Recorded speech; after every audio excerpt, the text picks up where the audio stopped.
El siguiente video explicativo corresponde a la fase número 4, fase final del curso Microelectrónica de la Universidad UNAD.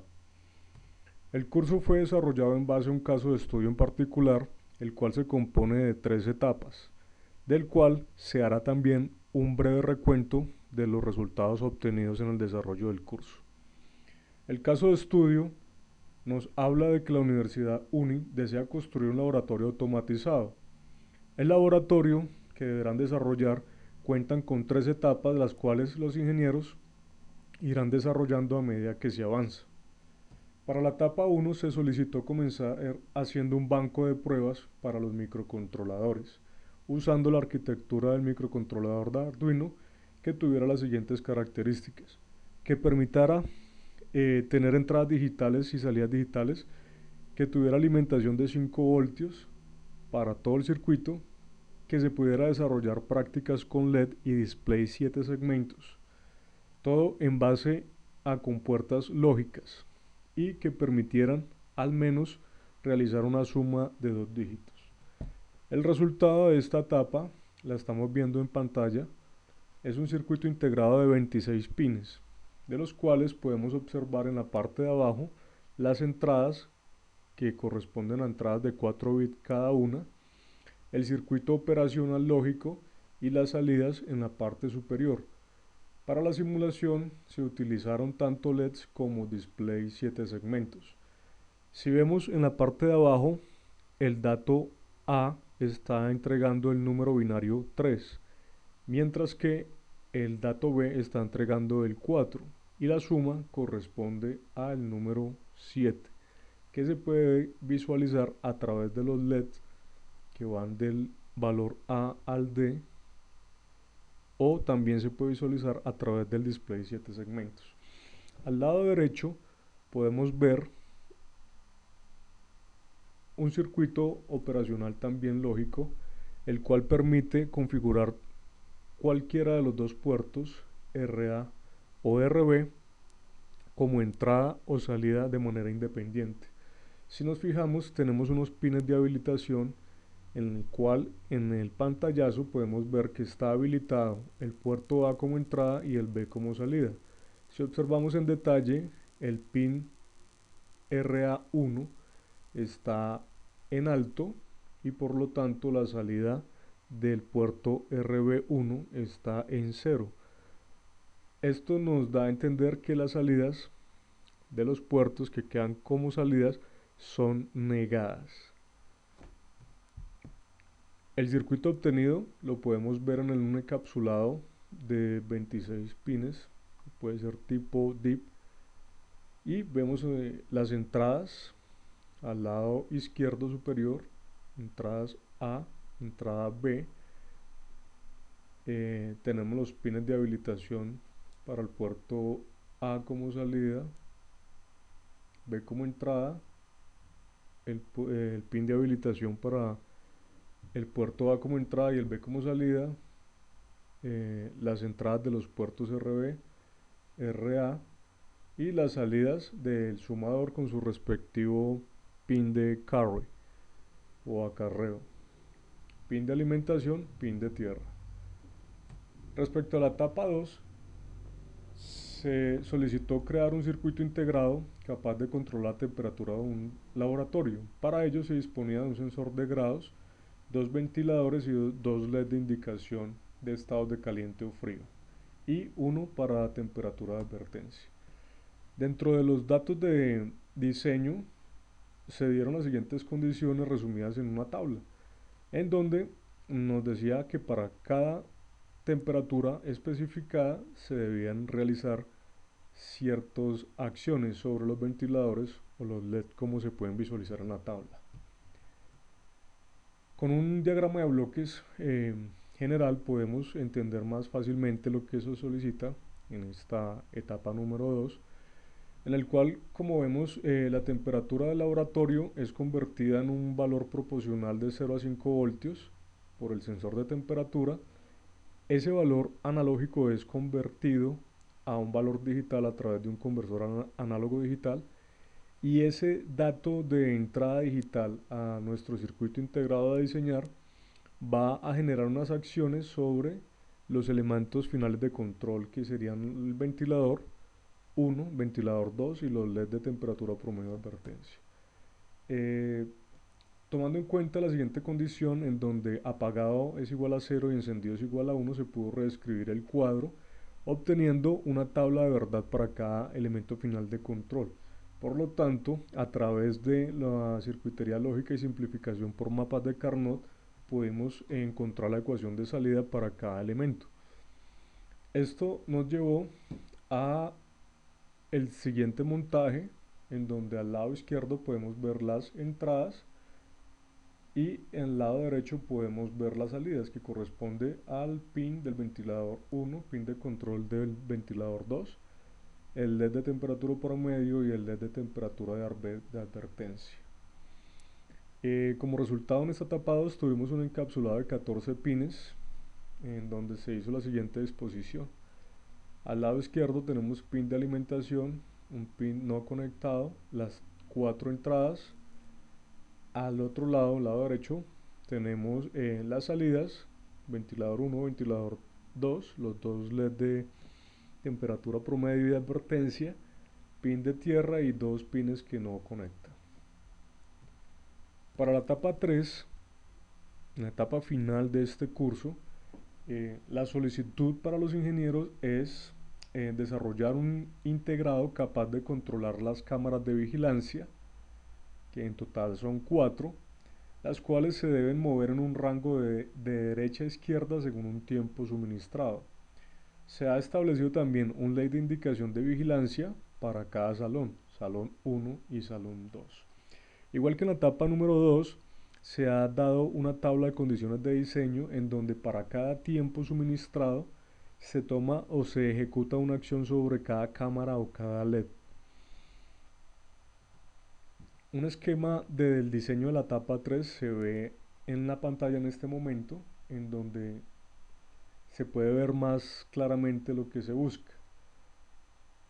La cámara 1 y la cámara 2 están ubicadas en el salón 1, haciendo un movimiento de derecha a izquierda para cubrir toda el área del salón.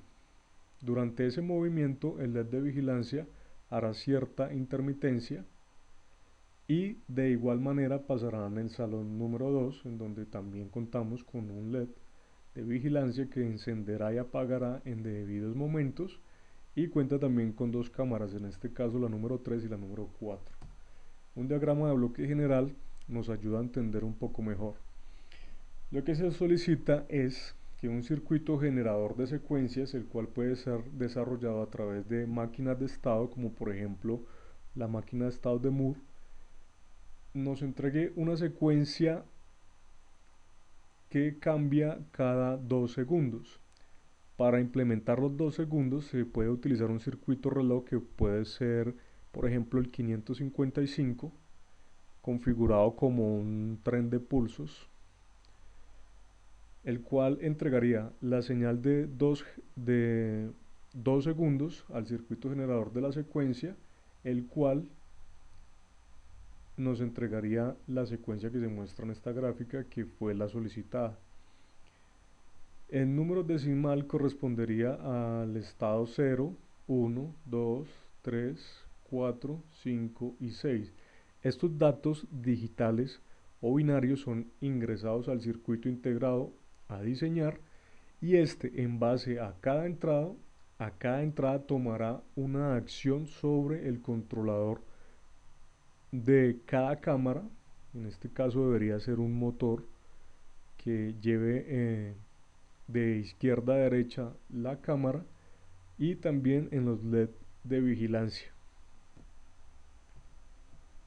Igual que en la etapa 2, si tomamos en cuenta la siguiente condición, en donde izquierda es igual a 1 y derecha es igual a 0, podemos reescribir el cuadro de la siguiente manera, tal y cual se ve en este momento.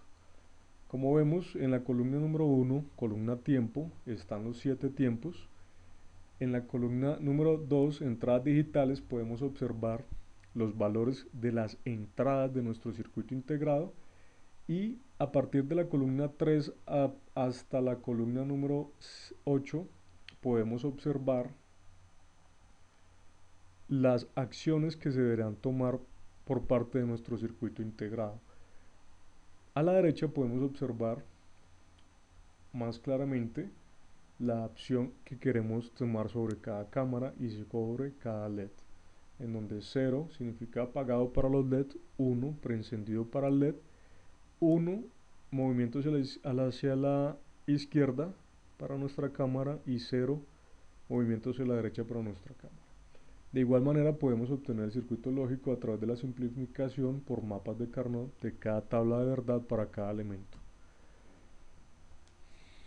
En pantalla se está viendo un resumen del resultado de los mapas de Carnot para cada elemento final que deseamos controlar con su respectiva ecuación de salida. A través de estas ecuaciones de salidas, ubicándolos en un circuito operacional lógico en paralelo, podemos obtener el siguiente resultado. En la parte inferior vemos las entradas A, B y C que corresponden a las entradas de la secuencia o del circuito que genera la secuencia, y en la parte superior podemos observar las salidas, que son las 4 cámaras más los 2 LED de vigilancia. En este caso, en este pantallazo de evidencia, gracias a la tabla de verdad generada, podemos observar que cuando las entradas representan el número decimal 2, como lo vemos aquí, las salidas deberían ser las siguientes. Cámaras 1 y 2 con una señal de 0 lógico, cámara 3 y 4 con un 1 lógico, LED de vigilancia del salón 1 encendido, LED de vigilancia del salón 2 apagado. Con esto es una pequeña evidencia de que el circuito funciona, pero más adelante vamos a mostrar el funcionamiento con el aplicativo DSCH3. Por ahora y finalmente podemos observar que nuestro encapsulado corresponde también a un encapsulado de 14 pines, en donde a la derecha podemos ver el pin de alimentación más los 3 pines de entrada que se conectarían a la salida del circuito secuenciador, y a la derecha podemos ver pin de tierra y las 6 salidas correspondientes a las 4 cámaras y a los 2 LED de vigilancia. A la derecha podemos hacer una comparación o guiarnos del diagrama de bloques para comprender mejor los nombres de cada pin de nuestro integrado obtenido. Bien, pasando directamente a la práctica, vamos a abrir nuestro circuito en el programa DSCH3, en el cual, como dijimos, en la parte inferior tenemos 3 pines correspondientes a la entrada y 6 pines correspondientes a la salida. Hemos utilizado para emular el circuito secuenciador 3 temporizadores, los cuales tienen una frecuencia de operación diferente en cada caso. En la parte de encima podemos ver de forma visual más práctica el estado de las entradas y el estado de las salidas. Entonces aplicamos la simulación y con ayuda de esta gráfica vamos a verificar que el funcionamiento del circuito es correcto. Voy a pausar la simulación para verificar más fácilmente el funcionamiento. Vemos que cuando las entradas A, B y C representan el número decimal 1, es el tiempo, corresponde al tiempo número 2, las salidas deberían tener la siguiente información: cámara 1 con un 1 lógico, cámara 2 con un 0 lógico, cámara 3 y 4 con un 1 lógico, LED de vigilancia 1, un 1 lógico, LED de vigilancia 2, un 0 lógico. Vemos que por lo menos para el tiempo 2 ha funcionado. Voy a dejar más cerca la tabla de verdad correspondiente a cada integrado mientras corre la simulación, para que podamos ir viendo que funciona correctamente. Pasamos al estado 3, en donde tenemos los 2 primeros apagados los 3 siguientes encendidos y luego apagado. Aquí pasamos al estado número 4, al tiempo número 4. Aquí ya hemos pasado al número 5, en donde solamente hay un encendido. Ahora estamos en el tiempo número 6, donde el último está encendido, los dos primeros también. El 7 debería mostrar los 3 primeros encendidos, el último encendido. Y luego regresaríamos nuevamente al tiempo 1, en donde se representa con un número decimal 0. Como pueden ver en la repetición de este video, el funcionamiento del circuito ha sido comprobado. Por lo tanto, vamos a detener la simulación y a generar nuestro archivo Verilog. Con esto vamos a conseguir realizar nuestra última parte en el diseño del circuito integrado, que será con la aplicación MicroWin, en la cual vamos a la opción compilar y vamos a darle compilar Verilog file. Una vez allí, tomamos el archivo que acabamos de generar con el aplicativo DSCH3 y vamos a tomar la pestaña número 1, que corresponde a los parámetros de tamaño permitido, etiquetas para la opción número 2 y la pestaña número 3, que son las estrategias de ruteo de nuestro programa. Para este caso en particular vamos a dejar las opciones por defecto, vamos a compilar y finalmente vamos a obtener el resultado de nuestro layout. Este layout está hecho capa por capa. Como todos sabemos, el proceso de creación de circuitos integrados es un método hecho por capas, y es este archivo el cual ya mandaríamos al laboratorio especializado en la creación de circuitos integrados para que fabricaran nuestro pedido. Una vez más vamos a dejar correr nuestra opción en 3D del paso a paso de la fabricación, y con esto hemos concluido el curso de microelectrónica de la Universidad UNAD. Gracias.